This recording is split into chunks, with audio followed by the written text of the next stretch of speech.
I think it is. It's time for Yourhammer. Or Lorehammer. Right, what's yours about today, Tom? Google up. Okay. Will you Google it? You can type in a slam. Slam? Slam. Slam. Slam. Not slam. Don't bring up Slambo. Slan. Show me Slan. Okay, give me like a nice fucking artwork. love Slan, man. Slan are the best. Okay, sure. That's fine. Ah. Okay.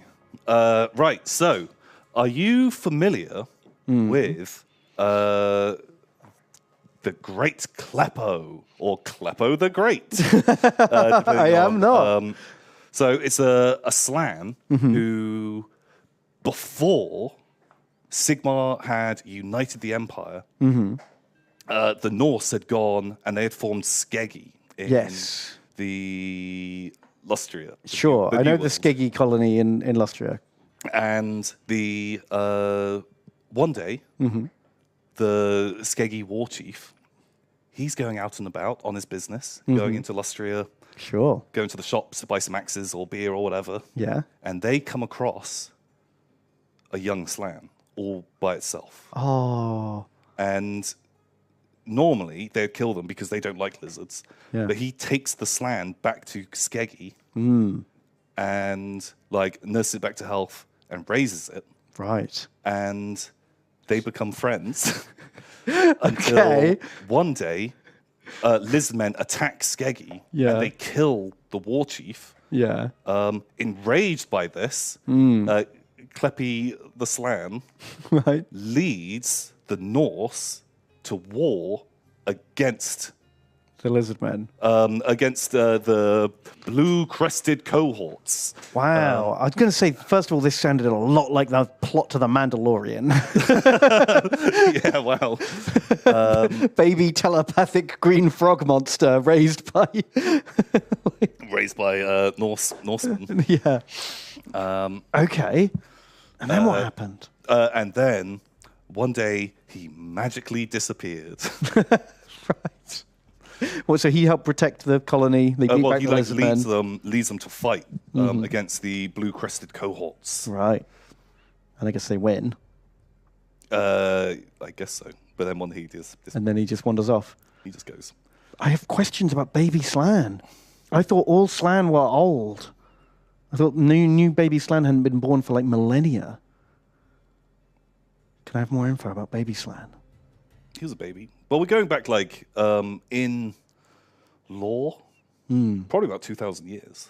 Oh yeah, I suppose because like it's before... like the current setting is 2,500 years since the like birth of Sigmar, and this was pre-Sigmar. Yeah, so it's like 3,000 years before the colonies are set up. What? It's like it's early in Skeggi, and Skeggi happened before the Empire exists. And I don't know. I don't have any better time dates for you. You can't ask me more questions on that. Okay, well, let's say it was 3,000 years ago. I guess that's maybe long enough for a Slan to be young. I don't know. Don't know how long they live. So cool. Right. Story number one is Kleppy the Great. Kleppy. I love him. Okay, so baby Slan. Story number two. Okay, hit me. Is about there is an old grudge held not by the dwarves but against the dwarves. Ooh, the grudgers have become the grudgies. So when once again, this is I can't give you a good solid timeline. Actually, no, search halflings. Oh, it's halflings that hold the grudge. Oh my.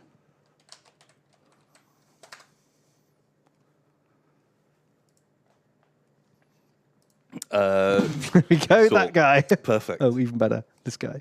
So I can't give you the exact time, but it's a long time ago. Yeah. And humans are kind of like, zooming out across the empire, making their lands their own. Sure. And the humans are aware of some of the other races, dwarves and elves mainly. And when they first come across halflings, they make it as far as like the moot, and they are like, "Oh no, these poor lost dwarven children, and they collect up all of the halflings, fearing that The dwarves will be cross. the dwarves will have ire against them, and they kidnap them all, and they take them to the dwarves. Wow. And meanwhile, the halflings are all just like, we're not dwarves. Yes, the whole time they are complaining, and they take them to the dwarves, and even the dwarves are confused, and they think that the halflings may be their children and take them in. Pow. Amazing. And then I guess eventually it gets sorted out and the halflings go home and Later on, hold a grudge forever. But even now, sometimes this still happens that people think a halfling is a dwarven child because they've never seen a halfling before, and they will like take care of them, thinking it's a dwarf, and try and get them back to their dwarven parents. I'm 47 years old. Yeah. Put me down. Yeah, the halfling's not a big fan of this. Okay, pow. There you I go. love it. 2 dumb tales of Warhammer lore. One is true and one is made up. Yeah. Oh, which one? They both sound stupid. And I kind of don't believe either of them. Oh no. Which one's more stupid? Oh, I don't know. I was going like after listening to the first one, I was like, "Yep, well, this is the one that's not true. Let's hear the other one." But now I'm like not so sure.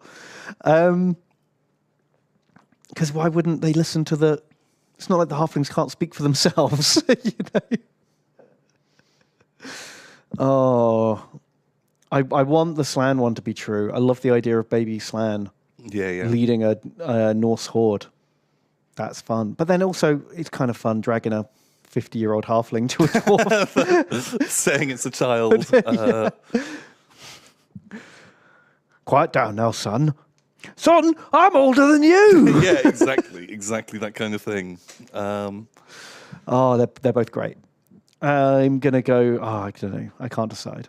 I'm going to say the halflings is Lorehammer and... What was his name? Choppo. Kleppy.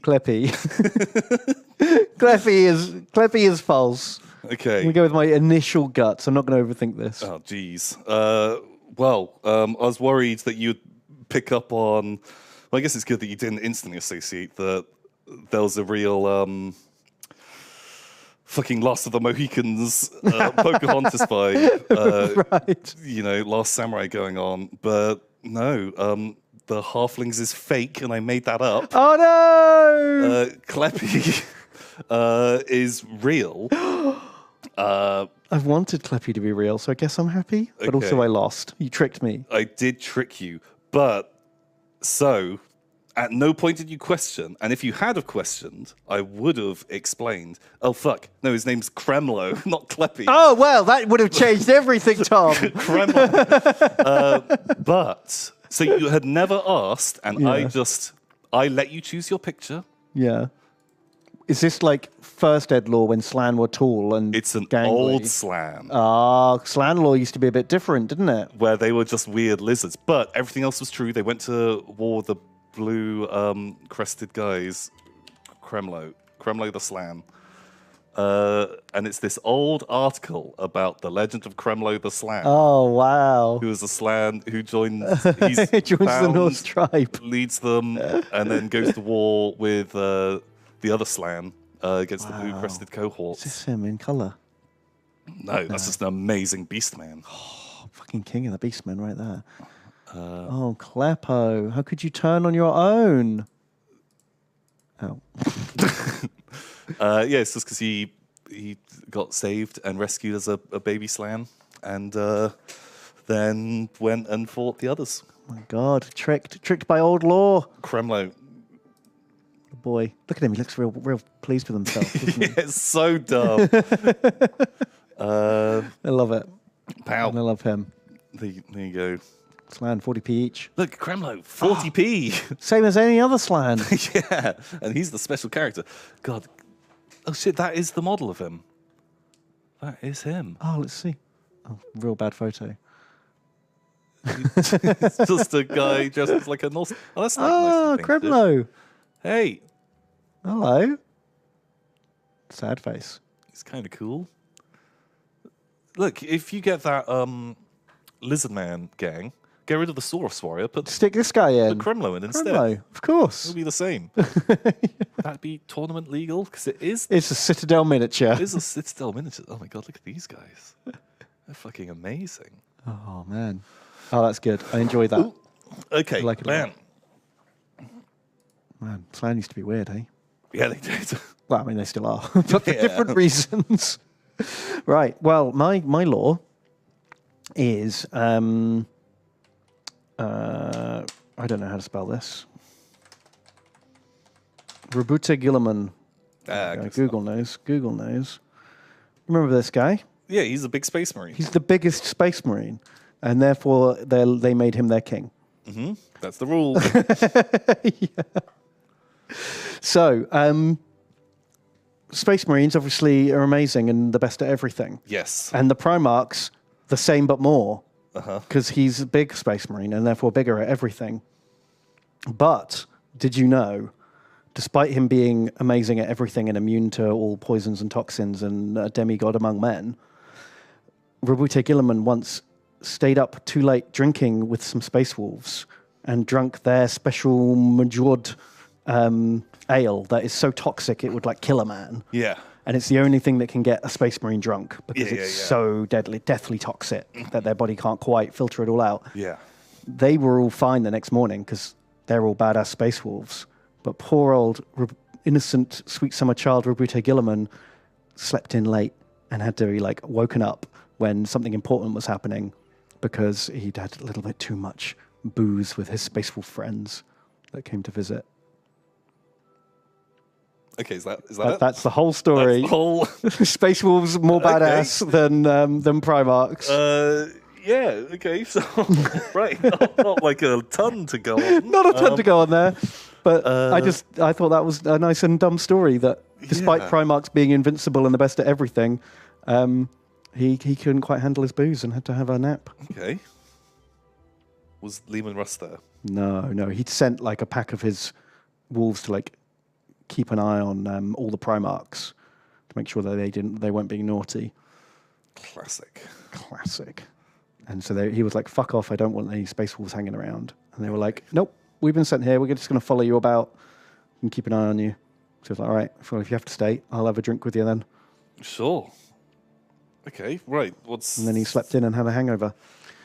The other story is about the Emperor and his Primarchs. Okay. It's another Horus Heresy story. Nice. This is good because I know nothing about the Horus Heresy. Here we go. Look, here he is. Daddy in the middle with his 18 magic boys. But did you know, in one of the new books, brand new lore revealed. Okay, great. So the old lore was always that he went to like a planet called Molech, and he went through a portal, and he somehow like defeated all the Chaos Gods in a challenge and won extra power. He got like a level up, and then he used this extra power from the warp and the gods to make the Primarchs. He couldn't do it before, but after that Right. like, jaunt into warp space, he knew what to do. Okay, is this bit true? That's the old lore. Okay. And now the story I'm telling you Wow. is that the new book has like changed that slightly. Right. And what's happened now is that he made a bargain with the Chaos Gods Okay. to give him extra power to make the Primarchs. And in return, they said, we will give you this power, but half of them belong to us. And at some point, maybe not today, maybe not tomorrow, we will take what is our due when we feel like it. Okay. And so the Emperor was like, bam, you got it. I'm going to make them, I'm going to use them, I'm going to abuse them, and when the time comes, I'll give half of them away. And so what he did was he treated... Do you ever notice that the Emperor is like a bit of an ass and treats some of the Primarchs very well and treats some of the other ones very poorly? Right. Like, there's a bit where Angron is like... He's doing his Spartacus moment. He's led a slave rebellion. Yeah. And they're all about to die in their valiant last stand. And the Emperor, like, turns up and says, yo, come with me. wasn't he the only one who was like, "Fuck you, Emperor! I'm gonna die with my dudes." Yeah. And the Emperor's like, "No, Oh, you belong to me. And like Angron never forgave him for like leaving his like brothers to die. Yeah, When really, I mean, the Emperor was there with his whole army. He could have just one. he could have just turned up and Yeah, won. but I bet Angron would have been a little bitch about that as well. Yeah. We were supposed to die here. Like that was our fight. How dare you? And So in this new story, it reveals that the Emperor was basically an asshole on purpose. He identified the 9 Primarchs he liked and thought were the best, and he identified the 9 he thought were shit, and was basically real nice to the ones he wanted to keep, and purposefully like an alienating asshole to the ones he thought were shit, right. knowing that they would resent him and turn to chaos, and that was his way of trying to cheat the gods into giving them the shitty Primarchs, while he got to keep the cool ones. Okay.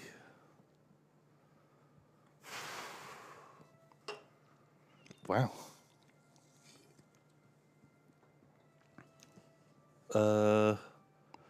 Yeah, like I could believe that that was the law. It feels like that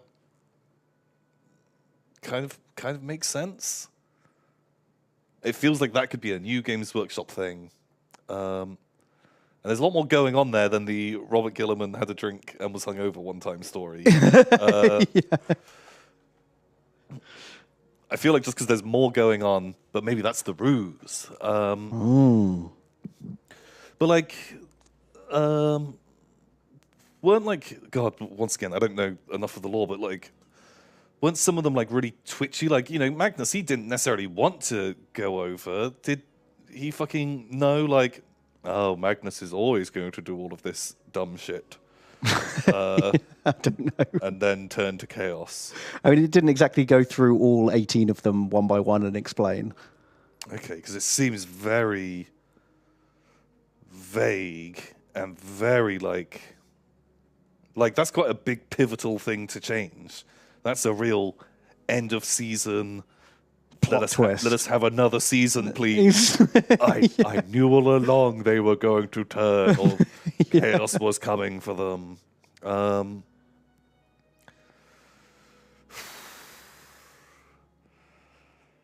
The other one's just so boring. I'm going to say this one is true because the other one, to break it down, I feel like Robert Gilliman is enough of like a fucking boring prick that he probably wouldn't get drunk or would look down on drinking.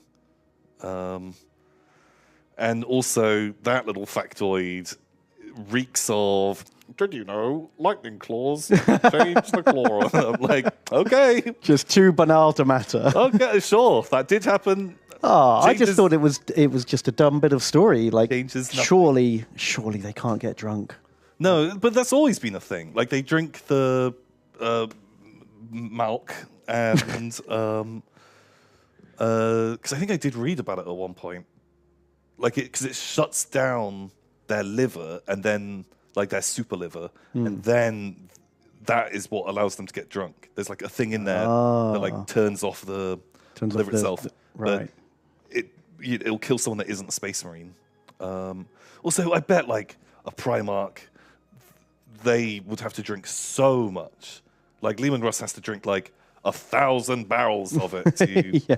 So I'm going to say the Primarch thing with the Emperor, which sounds dumb and feels like it changes so much that they shouldn't do it, but I feel like they would have because they're fucking with timelines and stuff. And the other one, lightning claws, maybe they can have their blade changed. Right. Okay. So you're saying drink story is false and Not false. Boring. boring. And this one is Lorehammer. Right, and the Emperor. So this week we're playing Lorehammer or Borehammer. And that's my guess. Well, I hate to break it to you, Tom, but you're wrong on both counts. Wait, the other one isn't boring. No, that's right. You're wrong. It's not boring. Wow. Okay. Sure. You know, Okay. the drinky story is true. Okay. And the Primarchs thing is not true. Shit. Yeah, it sounded like, God, that's really radical. Yeah, it's a bit crazy.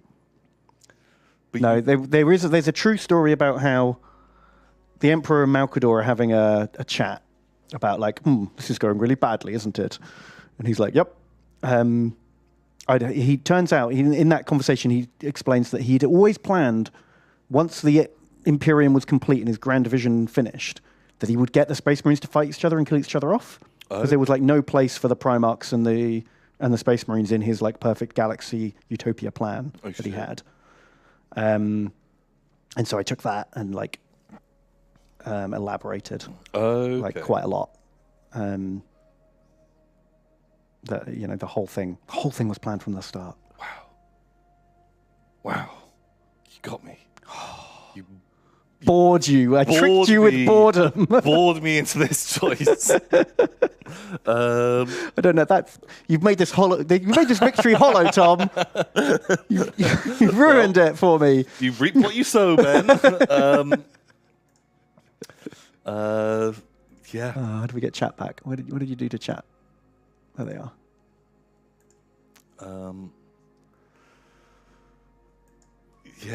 Yeah, like, the Emperor was a shit. Other story. Warhammer. Yeah, chat agrees. Chat agrees with Warhammer. Was it Warhammer? It was no. Maybe I could have told that story better. I think with a bit more excitement. But I think if there was more, if you'd have embellished like a little bit, then maybe it might have like. Well, I think the moment it became more interesting, suddenly it would be a competitor on the table, and then there'd be a chance. Don't bring those boring stories against Skeppy. I don't know. Skeppy, clearly the champion of this week's Lorehammer. How can I compete with? I should have gone first. I can't compete with Skeppy. It's not even his name. Was Kremlo.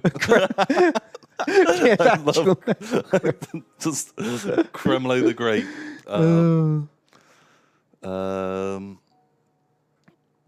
Yeah, but who can beat with Kremlo the Great? No, you got to warn me about this shit, man. You need to say, don't know. You go first. Yeah, Ben, bring your fucking A game. I've got fucking Kremlo. Because Kremlo's turning up this week. Who is now a fan. He's, well, maybe not a fan favorite. He's now one of my favorite bits of Warhammer. So dumb. Yeah, pal. Well, that concludes this week of... This week's